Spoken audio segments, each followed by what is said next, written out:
नमस्ते. आज बनवूयात आपण एकदम झणझणीत चमचमीत अशी शेवभाजी.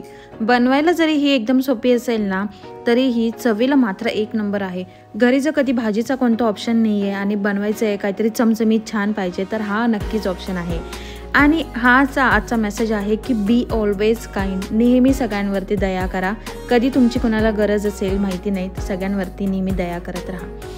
आणि आता रेसिपी सुरू करूयात. तर त्यासाठी ना इथे मी 2 कांदे छान बारीक करून घेतलेले आहेत आणि 2 टोमॅटोची प्युरी करून घेतलेली आहे.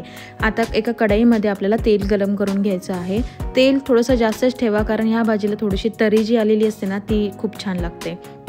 इथे तेल गरम झाल्यानंतर मी जिरे, मोहरी, कढीपत्त्याची छान फोडणी तयार करून घेतलेली आहे.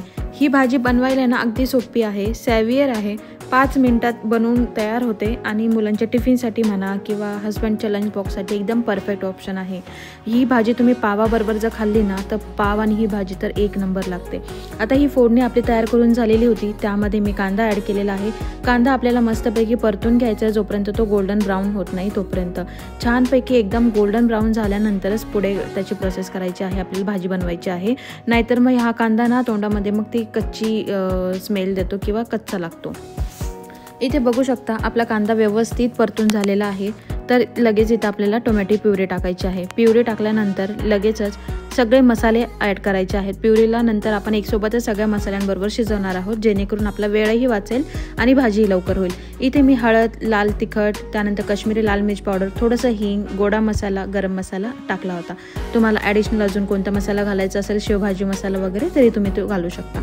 आता इथे आपल्याला हे सगळं मिक्स करून घ्यायचं आहे, जेणेकरून ही प्युरी जी आहे ती मस्तपैकी मिक्स होईल. आणि आता तेल सुटेपर्यंत याला छानपैकी शिजवून घ्यायचं आहे.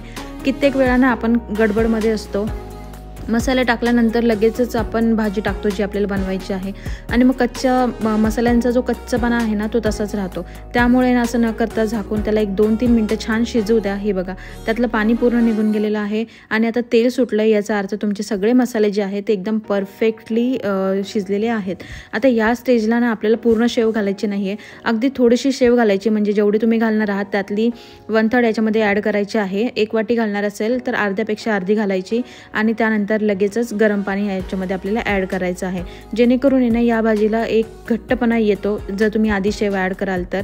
आणि मग नंतर जेव्हा ह्या पाण्याला आता उकळी येईल, म्हणजे अगदी खणखणीत उकळी आली पाहिजे, ह्याला दणदणून उकळी आणायची. आज माहिती नाही, मी 3रा-4था अटेम्प्ट आहे माझं व्हिडिओ करताना. आज काहीतरी प्रॉब्लेम होतो आहे, पण ठीक आहे. उकळी आणून झाल्यानंतर बाकीची शेव ॲड करायची, कोथिंबीर ॲड करायची आणि लास्टला टोमॅटो जे आहे, एखादा टोमॅटो बिया काढायच्या आणि फक्त वरची साल जी आहे तीच ठेवायची आणि असे मोठे मोठे थोडेसे कट करून ते ॲड करायचे आणि झाकण ठेवून आता ह्याला आहे ना आपल्याला एक 4 ते 5 मिनटं आहे ना छान शिजवून घ्यायचं आहे. खूप जास्त शिजवू नका, नाहीतर भाजीचा पूर्ण गाळ होईल आणि पिठलं तयार होईल आणि तुमची ही भाजी आता रेडी आहे.